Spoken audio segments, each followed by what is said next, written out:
Have you ever worked for someone who had a completely different set of rules for themselves? It's a classic story, right? The boss who preaches punctuality but strolls in late every day. Manager who demands perfection, but whose own work is riddled with errors. It's frustrating, it's confusing, and it makes you question everything.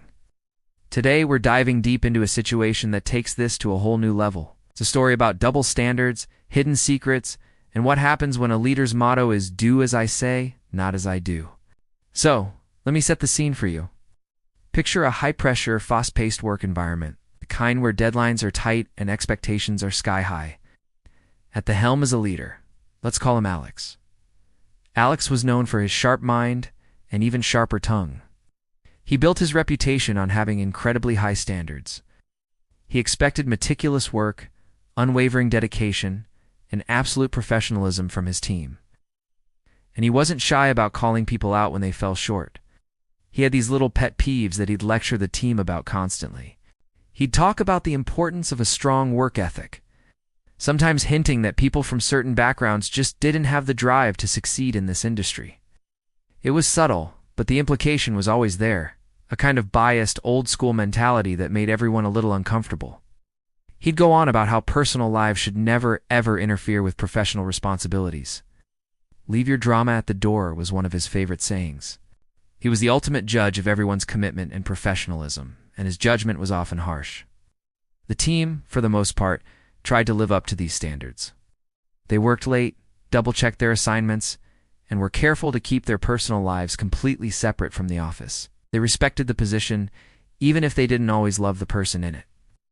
They believed, as most of us do, that the rules were there for a reason, to keep the team functioning at a high level. But then, the whispers started.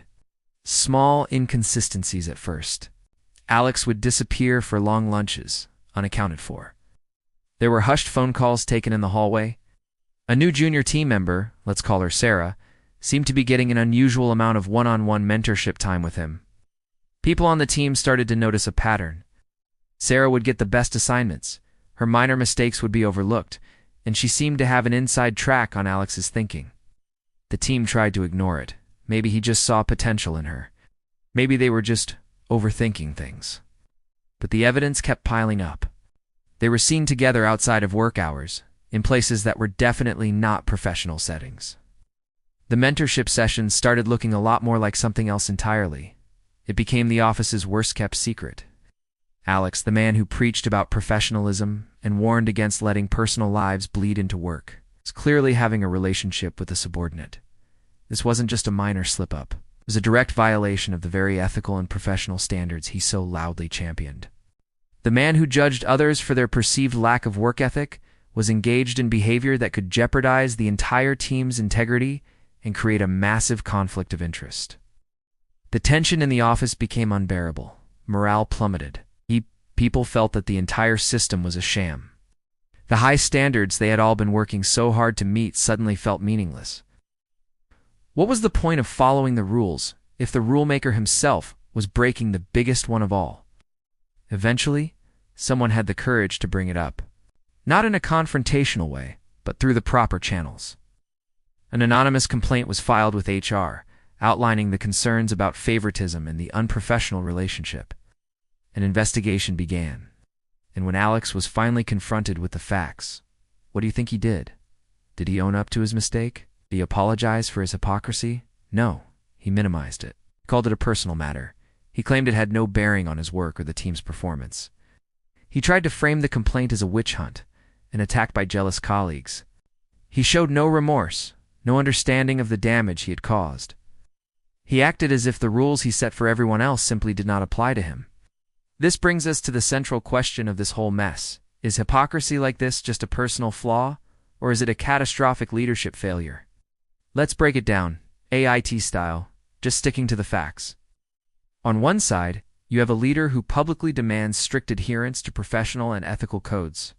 He scrutinizes his team's work ethic, their backgrounds, and their commitment. On the other side, you have the same leader privately engaging in a relationship with a subordinate, a clear conflict of interest, and a violation of the very principles he preaches. When confronted, he doesn't take accountability. He deflects and diminishes the issue. The evidence of the double standard is undeniable. Rule number 1 for the team was, keep your personal life out of the office. Rule number 1 for Alex apparently was, this rule does not apply to me. Rule number 2 for the team was, avoid any appearance of favoritism. Rule number 2 for Alex was, well, you get the picture. This is where we get to the verdict. When standards are applied to everyone except the person setting them, those standards lose all legitimacy. They stop being about quality or professionalism and become tools of control. A leader who says one thing and does another doesn't just look like a hypocrite. They destroy the foundation of trust that any successful team is built on. The problem here wasn't just that Alex made a mistake. People make mistakes. They have lapses in judgment. The real problem was the exemption. He had built a system of rules and then placed himself above it. He created a culture where his word was law, but his actions proved his word meant nothing. The mistake was a symptom. The belief that he was exempt from the rules was the disease, poisoned the entire environment. When team members see their leader behaving this way, a few things happen. First, resentment builds. Why should they work so hard to follow the rules when the boss doesn't? Second, trust evaporates. How can you trust the judgment of someone who is so clearly compromised? Third, motivation dies. The desire to go the extra mile disappears when you feel like you re part of a rigged game. And finally, respect is gone, forever. You might still fear the boss, but you'll never respect them again. This kind of hypocrisy does more than just hurt morale. It creates a toxic work environment. It encourages cynicism and secrecy. It makes people feel that the only way to get ahead is to break the rules, just like the boss. It punishes honesty and rewards deception. In the end, the best people on the team, the ones with integrity, are often the first ones to leave. They'll go find a place where the rules apply to everyone.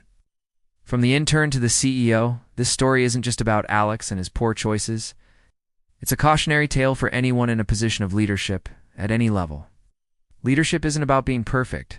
It's about being accountable. It's about understanding that your actions speak infinitely louder than your words. You can give all the motivational speeches you want, but if your behavior contradicts your message, you've already lost. True leadership is about holding yourself to an even higher standard than you hold your team. It's about modeling the behavior you want to see. It's about building a culture of trust where everyone feels they are playing on a level field. It's about integrity. And that brings us to the final moral of the story. It's a question we should all ask ourselves whenever we see something like this happening. If the rules don't apply upward to the people in power, then who are they really for? Are they guidelines for success, or are they just fences to keep everyone else in line?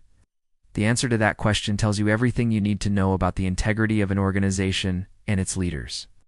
Thanks for sticking with me through that deep dive. It's a heavy topic, but an important one. What do you think? Have you ever experienced anything like this? Let me know your stories in the comments below. If you found this conversation valuable, be sure to like, subscribe, and hit that notification bell for more content. You in the next one?